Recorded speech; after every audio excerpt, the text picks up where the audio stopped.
भाई भौणी माने जीवन में केते कौन घटना दुर्घटना सब घटी जाउछि, केते हानि लाभ हो जाउछि।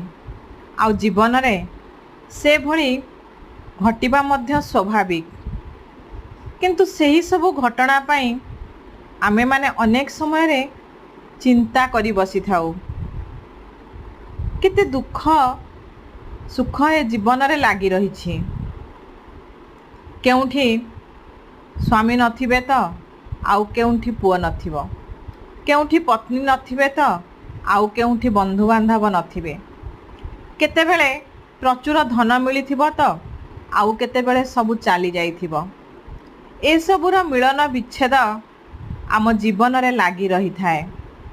जोर रे खंडिया भूत आसिले केउठी काठी कुटा जमा हो जाए, पुणी आउ केतेबेले से सबु उड़ी जाई अन्य केउठी बिंची हो जाए।